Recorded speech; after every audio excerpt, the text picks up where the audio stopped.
ডিভোর্সের কাগজ হাতে নিয়ে পাথর হয়ে দাঁড়িয়ে আছি। বড় বোন এসে ধাক্কা দিয়ে বলল, কি হলো তোর? কথা না বলে বোনের হাতে ডিভোর্সের কাগজটা দিয়ে ঘুরে গিয়ে মায়ের ঘরে গিয়ে কান্না শুরু করি। বড় ভাইয়ের বড় ছেলে সুন্নতের খাতনার অনুষ্ঠানের জন্য বাবার বাড়িতে এসেছিলাম। অনুষ্ঠান ভারী ভর্তি মানুষ। কাগজটা পড়ে বাবা ভাই বোনদের সবাইকে বলে। সবাই আমার খোঁজ করতে করতে মায়ের ঘরে চলে আসে। ছেলে মেয়ে দুইটা আমার খোঁজ করতে করতে আমার কাছে এসে হাউ মাউ করে কান্না করতে লাগে। তিন ছেলে মেয়ে আমার কান্না দেখে জড়িয়ে ধরে। আমি ওদেরকে জড়িয়ে ধরে কান্না করতে থাকি। কান্না থামিয়ে আপাকে বলি, আপা আমি তো চোখে ভুলও দেখতে পারি, তুমি ভালো করে কাগজটা দেখো। কি আমার আকাশ পাঠিয়েছে? আপা বলে, হ্যাঁ তোর আকাশ দিয়েছে। তো মেলে না। আপা এই বলে অতীতের দিকে তাকায়। আমরা 7 ভাই বোন, 6 বোন আর 1 ভাই। ভাই সবাই বড়, বাবা ছোটখাটো একটা সরকারি চাকরি করতো। এদের বাসায় ভালোই আছি। বড় বোনকে বিয়ে পাশ করে বাবা খুব ভালোভাবে বিয়ে দিয়েছে। বড় বোন দুইটা আবার ফর্সা সুন্দরী, আর আমি সীমা। সবাই শ্যামলা সুন্দরী বলে, মায়াবতী বলে। স্কুল কলেজে পড়ার সময় প্রেমের প্রস্তাব পেয়েছি অনেক। সব ভাই বোন জানতো, শুধু জানতো না আমাদের পাশের এলাকার আকাশের কথা। আকাশ ভাই 10ম শ্রেণী, আমি 6ম শ্রেণীতে পড়ি। তখন থেকে আকাশ ভাই আমাকে পছন্দ করে। বড় আপার সাথে পড়াশোনা করতো, একই এলাকায় থাকা, আমাদের বাসায় যাতায়াত করতো। আকাশ ভাই আমাকে পছন্দ করে সে নানার ইঙ্গিত দিয়ে আমাকে বোঝাতো। শিউলি ফুল আমার খুব পছন্দ। কোনো এক সকালে শিউলি ফুল কুড়িয়ে এনে আমার বইয়ের ভিতরে রেখে যেত।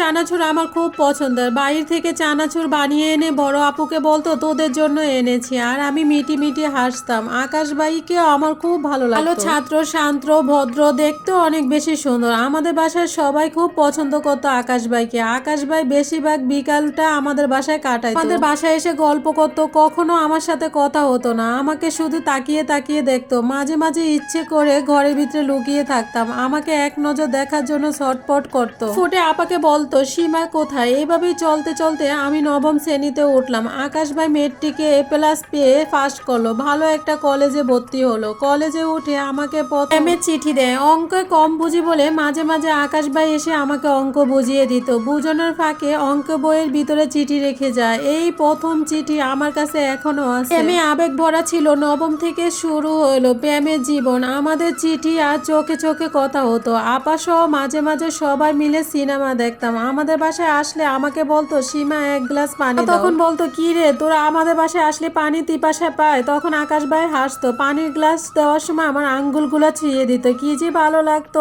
অর্ধেক গ্লাস পানি খেত, অর্ধেক গ্লাস পানি আমার জন্য রেখে দিত। আমি আড়ালে গিয়ে খেয়ে নিতাম। কলেজে উঠে বান্ধবীদের সাহায্য নিতাম। বোরকা পরতাম না। মাঝে মাঝে আকাশ ভাইয়ের সাথে বোরকা পরে ঘুরতে বের হতাম। তারপর মুখ ডেকে বের হতাম, কেউ যেন চিনতে না পারে। বান্ধবী বোরকা ব্যবস্থা করে রাখতো। একসাথে রিস্কায় ঘুরতাম। বাইক নিয়ে আসতো, শহরে আশেপাশ দিয়ে ঘুরতাম।